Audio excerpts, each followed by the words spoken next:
Guys, അപ്പൊ നമുക്ക് ഇന്ന് കിട്ടിയിരിക്കുന്നത് സാംസങ്ങിന്റെ A23 എന്ന് പറഞ്ഞ മോഡലാണ്. ഇതിന്റെ കംപ്ലൈന്റ് നിങ്ങൾക്ക് കണ്ടാൽ മനസ്സിലാവും, ഡിസ്പ്ലേ പോയേക്കാണ്. ഇന്നത്തെ വീഡിയോയിൽ ഇതിന്റെ ഡിസ്പ്ലേ റീപ്ലേസ്മെന്റ് ആണ് നമ്മൾ കാണിക്കുന്നത്. ഡിസ്പ്ലേ കണ്ട, ടെമ്പേർഡ് ഗ്ലാസ് ഒന്നും ഇല്ല, ഡിസ്പ്ലേ ഇങ്ങനെ താഴെ വീണ് പോയതാവുള്ളൂ. അപ്പൊ നമുക്ക് ഫസ്റ്റ് ഈ ബാക്ക് പാനൽ അഴിക്കാം. ഇതാണ് ഇത് അഴിച്ചിട്ടുള്ള കണ്ടീഷൻ. ഇതാണ് ഇതിന്റെ ബാക്ക് പാനൽ. ഇതെടുത്ത് മാറ്റി വയ്ക്കാം. ഈ ഫോണിന്റെ ഉൾഭാഗത്ത് നിങ്ങൾ ഒരു കസ്റ്റമറെ സംബന്ധിച്ച് നോക്കുമ്പോൾ ഇങ്ങനെയാണ് ഉണ്ടാവുക. ഇവിടെ ഒരു ക്യാമറയുടെ ഒരു പ്രൊട്ടക്ഷൻ വന്ന ഗ്ലാസുകൾ ഉണ്ടല്ലോ, ഈ ഒരു ഷീൽഡും കൂടി നമ്മൾ എടുത്ത് മാറ്റണം. ഇതിന്റെ അടിയിലാണ് ഫിംഗർ പ്രിന്റിന്റെ കണക്ടർ വന്നത്. 2 സ്ക്രൂ ഉണ്ട് ഇതിന്റെ അടിയിൽ. ഇതെടുത്ത് ഡസ്റ്റ് ഒന്നും ആവാതെ മാറ്റി വയ്ക്കാം. ഇങ്ങനെ 4 ക്യാമറയാണ് വരുന്നത്. ഇതാണ് ഫിംഗർ പ്രിന്റിന്റെ സെൻസർ. ഈ ഒരു ഫ്രെയിം അഴിക്കുമ്പോൾ ആ ഒരു ഫിംഗർ പ്രിന്റിന്റെ സെൻസർ ഫസ്റ്റ് തന്നെ നമ്മൾ അഴിച്ചെടുക്കണം. ഇതിൽ നോക്കിയാൽ കാണാൻ പറ്റിയ ഒരുപാട് സ്ക്രൂ ഉണ്ട്. ഇതൊക്കെ നമുക്ക് അഴിച്ചെടുക്കണം. ഞാൻ വീഡിയോ കുറച്ച് സ്പീഡായിട്ട് കാണിക്കാം, അല്ലെങ്കിൽ സ്ക്രൂ അഴിക്കണ സമയം കുറെ വേസ്റ്റ് ആയി പോകും. അപ്പൊ സ്ക്രൂ അഴിക്കുമ്പോൾ ഒരു സ്ക്രൂ പോലും മിസ്സാവാതെ നമ്മൾ മാറ്റി വയ്ക്കണം. കാരണം ഒരു ഫോണിന് അതിന്റെ എല്ലാ സ്ക്രൂകളും ഇട്ടിട്ട് വേണം തിരിച്ചു കൊടുക്കാനായിട്ട്. ഈ ഫോണിലൊക്കെ എല്ലാ സ്ക്രൂ ഓരോ സൈസാണ്. ചില ഫോണുകളിൽ ചില സ്ക്രൂകൾ പല സൈസിലുള്ളതുണ്ടാവും. അതാ കറക്റ്റ് എടുത്ത സ്ഥലത്ത് തന്നെ നമ്മൾ തിരിച്ചിടണം. അങ്ങോട്ടും ഇങ്ങോട്ടും മാറിപ്പോരുത്. ഇപ്പൊ സ്ക്രൂകളൊക്കെ നമ്മൾ റിമൂവ് ചെയ്തു. ഇനി ഇതൊക്കെ മാറ്റിയിട്ട് ഈ ഒരു ഫ്രെയിം അഴിച്ചെടുക്കണം, ഈ ഒരു പാനല്.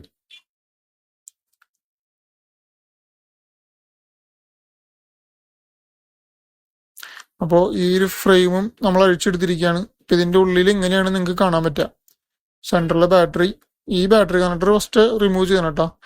ഫോൺ അഴിക്കുമ്പോൾ ഏറ്റവും ഫസ്റ്റ് ബാറ്ററി കണക്ടർ റിമൂവ് ചെയ്യണം. എന്നിട്ടാണ് നമ്മൾ ബോഡിയിലൊക്കെ തൊടാൻ പാടുള്ളൂ. ഇതാണ് മെയിൻ സ്ട്രിപ്പ്. ഇതിനാകെ ഒരു സ്ട്രിപ്പ് ഉള്ളൂ. ആ ഒരു ഡിസ്പ്ലേയുടെ സ്ട്രിപ്പിൽ നിന്ന് തന്നെയാണ് ഈ സബ് ബോർഡിലേക്കും കണക്ഷൻ വരുന്നത്. വലിയ സ്ട്രിപ്പാണ്. പിന്നെ ഈ ഒരു സ്ട്രിപ്പിന്റെ കണക്ടർ റിമൂവ് ചെയ്യാം. അതുപോലെ തന്നെ താഴത്തെ സബ് ബോർഡിലും റിമൂവ് ചെയ്യാം. ഇനി നമുക്ക് ഡിസ്പ്ലേ അഴിച്ചെടുക്കാവുന്നേ ഉള്ളൂ. കാരണം 2 കണക്ടർ നമ്മൾ റിമൂവ് ചെയ്തിട്ടുണ്ട്. ഈ ഒരു ഫ്രെയിം മാറ്റി വയ്ക്കാം. ഇനി അഴിച്ചിട്ടുള്ളത് കാണാം.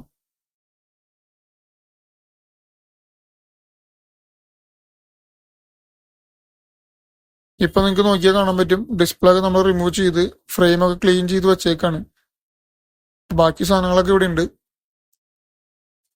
ഞാൻ അതിന്റെ ഓപ്പോസിറ്റ് സൈഡ് കാണിച്ചു തരാം. ഇവിടെ കണ്ട, നല്ല ക്ലീൻ ആക്കി നമ്മൾ എടുത്തിട്ടുണ്ട്. പഴയ ഗമ്മൊക്കെ റിമൂവ് ചെയ്തിട്ട് പുതിയ ഇനി ഗമ്മ ഇട്ട് നമുക്ക് ഡിസ്പ്ലേ വെക്കാവുന്നേ ഉള്ളൂ.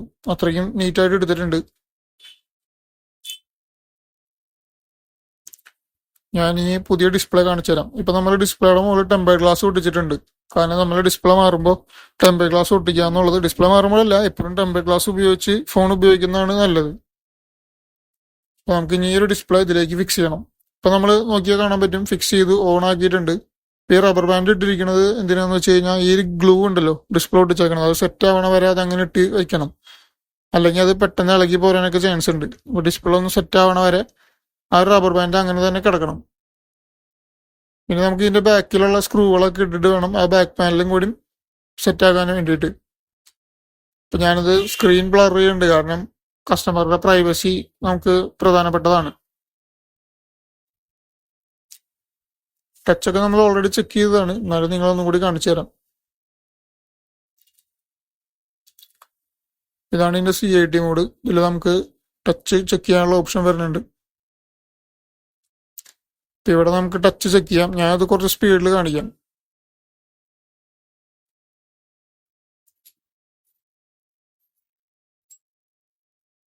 അതുപോലെ തന്നെ നമുക്ക് RGB കളറുകൾ ചെക്ക് ചെയ്യാൻ പറ്റും. റെഡ്, ഗ്രീൻ, അതുപോലെ ബ്ലൂ, ഈ 3 കളർ നമുക്ക് ചെക്ക് ചെയ്യാൻ പറ്റും. അപ്പൊ അത്യാവശ്യം കുഴപ്പമില്ലാത്ത ഡിസ്പ്ലേ ആണ്. ആ ഒരു കസ്റ്റമർ പറഞ്ഞ ബഡ്ജറ്റിൽ നമ്മൾ സെറ്റ് ചെയ്ത് കൊടുക്കുന്നതാണ്. ഇപ്പൊ നമ്മൾ ഫുൾ സ്ക്രൂ ഇട്ട് എല്ലാം പാക്ക് ചെയ്ത് കഴിഞ്ഞു.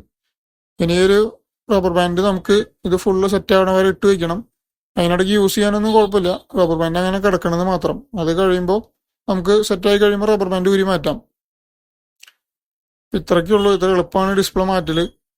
അപ്പോൾ ഈ വീഡിയോ ഇത്രയ്ക്കുള്ളൂ. അപ്പോൾ അടുത്തൊരു റിപ്പയറിംഗ് ആയിട്ട് നമുക്ക് അടുത്ത വീഡിയോയിൽ കാണാം.